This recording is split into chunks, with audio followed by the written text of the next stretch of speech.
This video is sponsored by Karma, an all-in-one shopping assistant app and Chrome extension that ensures you never miss a price drop or a new coupon code. What is going on, everyone? My name is Jason, and this is the iPhone 12 1 year later.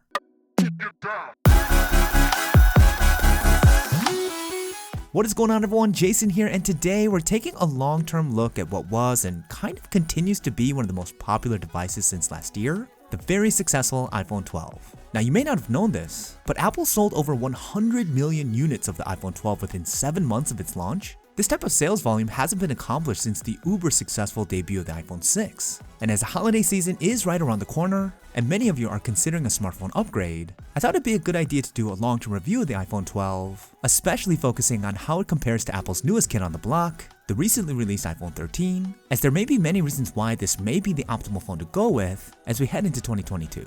Now, before we get into the review, in case you're new here, I'm Jason. I would really appreciate it if you give this video a thumbs up. It really does help me out. And in case you're a tech junkie like me, don't forget to subscribe to the channel so you can stay up to date with all the reviews. Okay, first let's talk about the iPhone 12's design. There was a lot of hype going into this particular phone's launch as the form factor was finally being updated after years of stagnancy, and I have to say, it delivered. This refined industrial look with this ultra-flat frame, glass-on-glass build, and updated colors was really well received. 1 year later, I still love how Apple color matched the aluminum frame and gave it a brush finish. It contrasts nicely against the glossy back panel. It really is a pristine looking device that's built to the highest levels of quality. And after using this phone for a while, the biggest thing that comes to mind in terms of physical design is the iPhone 12 size. Apple reduced the dimensions on the 12, and it makes the phone a lot more comfortable to hold in one hand. And one of the most important things Apple did was not make any compromises with the display size. It's actually the same dimensions as the iPhone 11, but Apple reduced the bezels. This allows the phone to be smaller and more comfortable in the hand, but just as immersive from a user experience standpoint.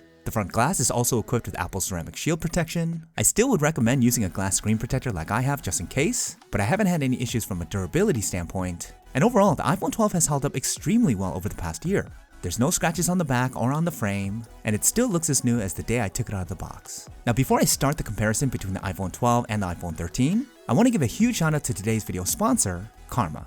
Karma has been one of the most valuable tools for me as an avid online shopper. I recently moved into a new house, and I've been wanting to get the Google Nest thermostat since I got settled in, and because of Karma, I was able to snag one up at a killer deal. And look, all set up, and I absolutely love this thing. And what's awesome is that Karma helped me get 28% off the retail price, and I even got some cash back on it. Now, there are 4 main benefits of shopping with Karma, but before we get into them, the first thing that you're going to want to do is download the free Karma Chrome extension. Once that's done, you can immediately start shopping at all of your favorite online stores. And the first reason why shopping with Karma is so great is that once you find something that you like, all you have to do is click on this button here, select when you want to be notified and what list you'd like to add it to. Then Karma notifies you via email or on your phone when the item goes on sale, has a relevant coupon code, or comes back in stock. Karma also allows you to save multiple items in custom curated wish lists, which has actually helped me not to recklessly buy stuff before thinking about it. Here's an example of one of my lists. And third, Karma automatically scans for the most recent coupon codes when checking out to help you find additional savings you may not have known about. Please note that this is a special feature when you use Karma on your computer, so the web extension is a must. And last, when shopping with select retail stores, Karma gives cash back to you and a good cause. It's really that simple, and this is no doubt one of the most useful tools when doing Black Friday shopping, so you can keep track of all the items you're trying to snag up. Just click on the link in the description to download the free Karma Chrome extension if you haven't already, and don't miss out on the huge holiday deals going down this holiday season. Do yourself a favor by saving a ton of time and money while doing your online shopping. Download Karma today. Now, when comparing the iPhone 12's physical design with the new iPhone 13, there's almost no difference. The dimensions are the same, build material is the same, and no changes at all to the form factor. One minor change is going to be with the colors. Let me know which blue you guys think is better. There's also a minor change with the camera configuration on the back. You can see that the iPhone 12 has larger lenses and a diagonal camera configuration as opposed to the vertical one on the 12. And the most overhyped physical difference between these two devices is going to be around the notch. The iPhone 13 does have a smaller one in comparison to the 12. Now, I say it's the most overhyped because the smaller size doesn't really make it any less apparent. I never took notice that the notch is actually smaller on the 13 while using the phone, but it is something that is different between these two. Overall, there's really nothing that I would say is noteworthy about the 13's design when compared to the 12, so you're really not missing out on anything by going with the quote-unquote older design. Now, one of the best improvements to have made its way to the iPhone 12 when it first debuted was the update around its display. Apple was notorious for using sub 1080p LCD displays on its non-Pro iPhones up to that point, So when the company announced that the iPhone 12 would be equipped with a proper high-resolution OLED display, it was a breath of fresh air to say the least. And again, Apple delivered here. It's a 6.1-inch Super Retina XDR panel that comes in at a resolution of 2532 by 1170, and it looks fantastic. You get richer colors, way better contrast than before, and watching HDR content on this phone is quite a treat. Again, the biggest takeaway 1 year later with the iPhone 12's display is the size in comparison to the phone's dimensions. I really love how Apple reduced the bezels to make the screen more encompassing. It really makes content consumption more engaging, and gives the phone a more polished, refined look. And even more than the physical design, when compared to the iPhone 13, there's literally no difference at all when it comes to display. Spec for spec, it's identical to what's on the iPhone 12. There's no difference in dimensions, no added features. It's literally the exact same panel. So again, when it comes to this very important part of picking a phone, you're not missing out on anything by going with the older model.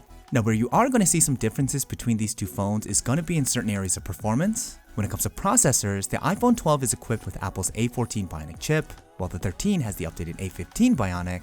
No doubt the latter is going to be more powerful, but for a majority of people, you're not going to notice a difference in day-to-day performance. Apps still load up super fast, iOS still runs ultra smooth, gaming is still a walk in the park, and it still has more than enough strength to provide users with all of the 12's advanced camera features. Now, what to me is going to be the most meaningful performance difference between the iPhone 12 and the 13 is going to be battery life. Full transparency, the battery life on the iPhone 12 isn't the best. It's not something I would categorize as bad by any means, as it can comfortably get you through a full day of moderate use without any drama, but it can start to get a bit dicey if you're a power user, and it's really not the best when it comes to battery performance, especially going into 2022.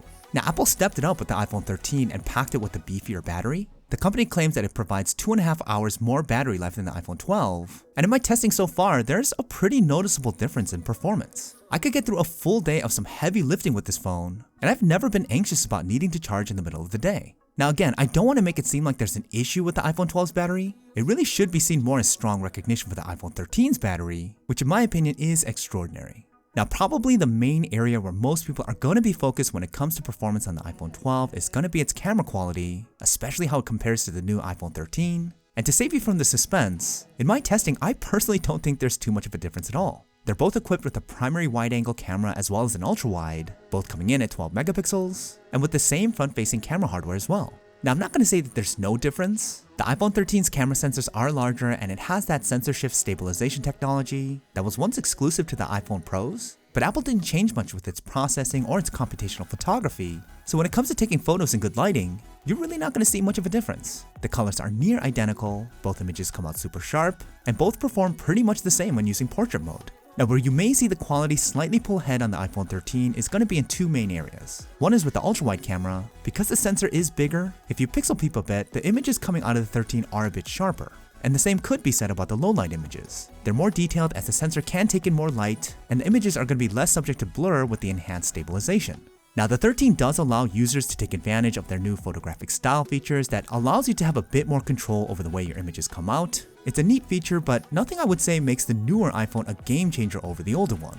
When it comes to video, again, both phones are very close. The iPhone 12 can shoot 4K video in either 24, 25, 30, or 60 frames per second on both the front and back cameras, and the footage is outstanding. No doubt ahead of any non-iPhone competitor in this area, and more importantly, you're not going to see much of a difference by going with the newer model as the quality is virtually identical. The iPhone 13 does allow you to take advantage of new video features like cinematic mode, which kind of acts like a portrait mode for videos. Honestly, it does work better than I expected, but it's limited to 1080p resolution, and after a month of using this phone, I feel as though it's more of a gimmick than I would say a standout feature. So again, you're not gaining much by going with the new iPhone 13 when it comes to video features, and that could be a big deal if you're into shooting a lot of video, which seems to be the case for a lot of people these days. And when it comes to overall comparison, it doesn't take much to see that the older iPhone 12 is still very capable going into 2022, and in my opinion doesn't lack much of anything substantial when compared to the newer iPhone 13. My experience over the past year with this phone has been fantastic. It's a true workhorse of a phone that does well in virtually every user experience category that you can think of, and though the iPhone 13 is also great,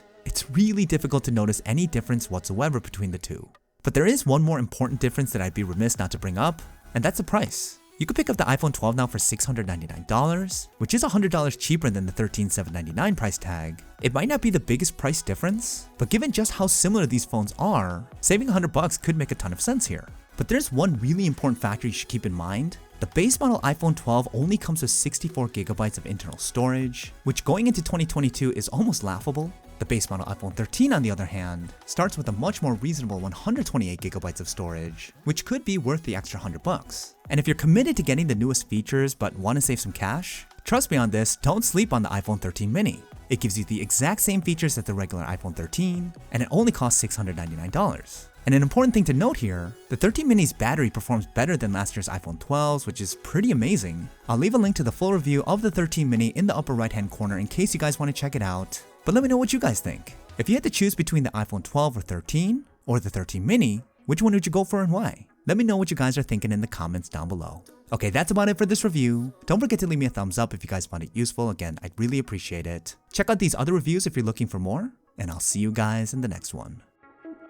Don't be afraid, won't let you fall, girl.